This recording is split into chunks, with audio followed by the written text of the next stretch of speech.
अस्सलाम वालेकुम स्टूडेंट्स। आज 15 जनवरी है। अब फरवरी है जब मैं ये वीडियो रिकॉर्ड कर रहा हूँ आपके लिए। 2-3 दिन बाद आप लोग अपना एग्ज़ाम लेने के लिए जा रहे हैं। अब मुझे कुछ स्टूडेंट्स जो हैं वो रिपीटेडली रिक्वेस्ट कर रहे थे कि मैं वीडियो बनाऊँ एग्ज़ाम डे के लिए, कि पेपर जब आपके सामने आ जाए तो उसके ऊपर कौन कौन सी टिप्स हैं जो कि यूज़ की जा सकती हैं। देखिए, बस पेपर देने के लिए जब आप जाएं, पेपर अब आपके सामने अगर मौजूद हो तो 5-7 चीज़ों का आप लोगों ने ख्याल करना है। पहले नंबर पे तो ये कि यार ये जहन नशीन कर लें कि टाइम मैनेजमेंट जो है it is going to play an immensely important role as far as your success is concerned. 70% बच्चे ऐसे हैं जो कि प्रॉपरली टाइम जस्टिस नहीं कर पाते।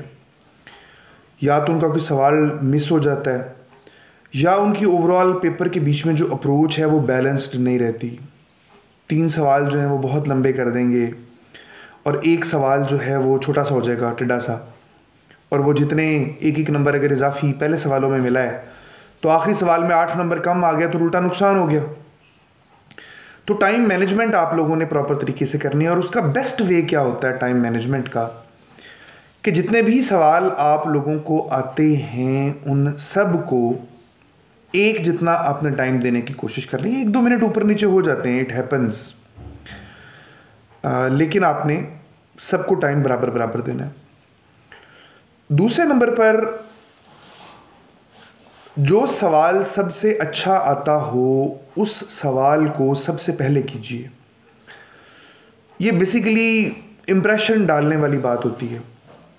अगर आपने पहले सवाल से ही इम्प्रेशन एक अच्छा बिल्डअप कर दिया एग्जामिनर के ऊपर, तो उसके जहन में आपका तासुर बन जाएगा कि ये बच्चा अच्छा और काबिल है। वो आपके बाद के सवाल के जो एवरेज से कमेंट्स और आर्गुमेंट्स हैं उनको भी वो बाय कर रहा होगा। अगर आपने ऐसा नहीं किया, इसके अपोजिट क्या है कि पहले एवरेज से सवाल किए तो उनमें आप नंबर लूज कर चुके होंगे। बाद वालों में तो जाहिर है कि आपको बेहतर स्कोर मिल जाएगा अगर आपने बाद वाला सवाल अच्छा किया हुआ है, लेकिन पहले वाले सवालों के जो नंबर उसने दिए हैं वो कभी भी उनको बढ़ाएगा नहीं। तो एक अच्छा इंप्रेशन क्रिएट करने के लिए इट इज़ इमेंसली इंपॉर्टेंट कि जो सवाल आपको अच्छे आते हैं आप उस पर जाएं। तीसरे नंबर पर जब आपके सामने पेपर आता है तो उसको अच्छे तरीके से पढ़िए, अच्छे तरीके से उसको पढ़िए। मैंने बहुत सारे बच्चों को रोते पीटते हुए देखा है, ये कहते हुए कि यार ये सवाल तो मुझे बहुत अच्छा आता था, मैंने क्यों ये छोड़ दिया और दूसरा कर लिया। 5-6 मिनट लें ये डिसीजन करने में कि आपने कौन से सवाल जो है अटेम्प्ट करने। और सवाल अटेम्प्ट करते वक्त बिल्कुल आपने एक्सटर्नल हेल्प को और एक्सटर्नल चीज़ों को अवॉइड करना है। इर्द गिर्द वाले बच्चे क्या कर रहे हैं आपको उससे कुछ कंसर्न होना ही नहीं चाहिए। You are supposed to remain focused on your answer sheet only, that's it. अच्छी तरीके से क्वेश्चंस को पढ़ें। नंबर 4, जब आप क्वेश्चंस को पढ़ रहे हैं तो उसकी डिमांड्स को ज़रूर समझिएगा। सीएसएस के लेवल पर नॉर्मली एक स्टेटमेंट होती है क्वेश्चन में और उसके बाद एक क्वेरी होती है। You are suppose to answer the query. Statement के ऊपर टाइम नहीं ज़ाया करना। मैं बहुत दफ़ा इस पर पहले भी बता चुका हूँ, मज़ीद इस पर नहीं लगाऊंगा, वक्त नहीं लगाऊंगा। स्टेटमेंट सिर्फ एक इंट्रो है। जो उसने पूछा है आप उसके ऊपर बात कीजिए। आंसर लिखते वक्त कंजूसी नहीं करनी, ज़्यादा से ज़्यादा लिखने की कोशिश कीजिए, ज़्यादा से ज़्यादा नॉलेज देने की कोशिश कीजिए एग्जामिनर को। सीएसएस के पेपर कभी भी ऐसे स्टाइल में नहीं लिखे किए जाते हैं, मासवाए ऐसे के पेपर के। इस बात का मतलब है कि बाकी जितने भी पेपर हैं वो ऑप्शनल्स हों, ख्वाह वो पाकिस्तान अफेयर हो, करंट अफेयर हो, इस्लामियात हो, ये पॉइंट वाइज फॉर्मेट इनके लिए अडॉप्ट किया जाता है। 35 मिनट का टाइम है। अब उस 35 मिनट के बीच में आपने ज़्यादा से ज़्यादा एंगल पॉइंट वाइज देने हैं। पॉइंट से मुराद कभी भी फ्रेज फॉर्मेट में आउटलाइन स्टाइल नहीं होती बात। पॉइंट से मुराद ये है कि छोटे छोटे पैराग्राफ में बात करें।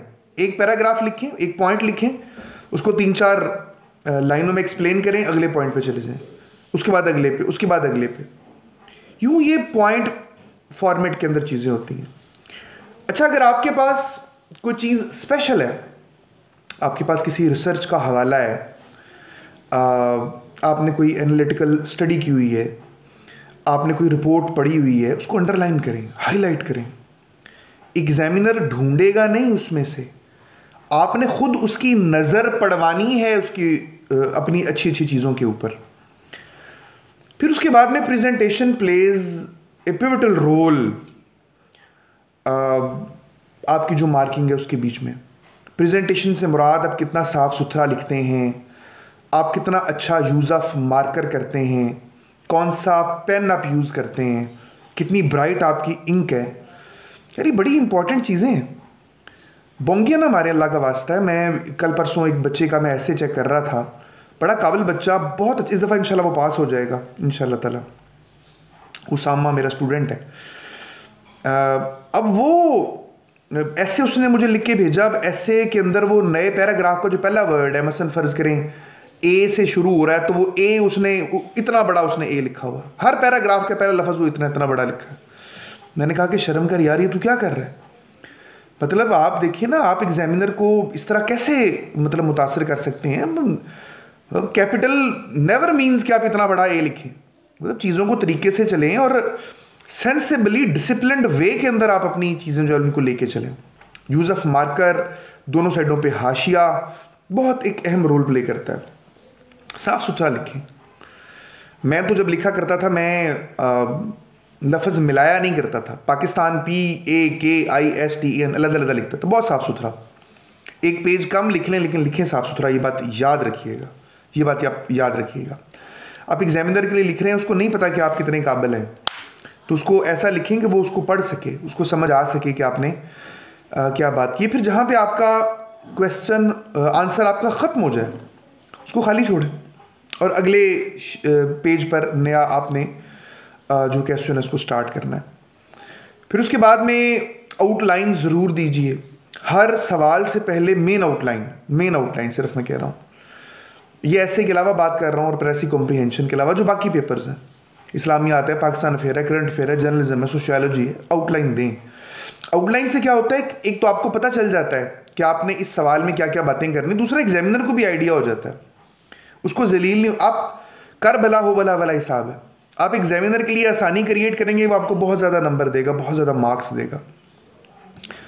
अच्छा, और उसके बाद में फाइनली हो सकता है बात मुझे और भी ज़हन में आ जाए, पेपर को पढ़ने के लिए कम से कम 10, 12, 13 मिनट ज़रूर रखिएगा। आखिरी मिनट तक लिखना, एग्जामिनर पेपर छीन रहा है, आप उसके ऊपर खड़े होकर लिख रहे हैं, बहुत बुरा है। इसके कई नुकसान हो जाते हैं। पेपर बाज़ को आंसर शीट गलत पिन अप हो जाती है, रोल नंबर लिखना आप लोग भूल गए होते हैं, और मल्टीपल 100 चीज़ें हो जाती हैं। अचानक पता चलता है एक सवाल मिस कर गए, एक कंपोनेंट मिस कर गए किसी सवाल का, तो 10 से 15 मिनट का मार्जिन आपने ज़रूर रखना है कि मैंने इसको पढ़ना है। और यार अपने नर्व्स को वहाँ पे काबू में रखिएगा। पेपर मुश्किल है तो सारों के लिए मुश्किल है, आपने बस उनसे अच्छा परफॉर्म करना है बाकी बच्चों से जिनके साथ आप कंपटीशन में हैं। सर सब जलील हो रहे हैं तो आपने कम जलील होना है, दैट्स इट। सब ने गंद मारा है तो आपने कम गंद मारना है, दैट्स इट, और आप पास हो जाएंगे। क्योंकि मार्किंग हमेशा रिलेटिव होती है। उन्होंने आप में से ही अच्छे बच्चों को ग्रेड करना है, आप में से ही अच्छे बच्चे निकालने हैं और आगे भेजने हैं। ये कभी भी नहीं होता कि वो कहेंगे सारे बच्चे फेल हैं, अगले साल दोबारा पेपर लेंगे या इसी साल दोबारा पेपर लेंगे। It never happens. आप में से ही बच्चे निकलने हैं और आपने ऊपर के 150-200 बच्चों के अंदर आना है।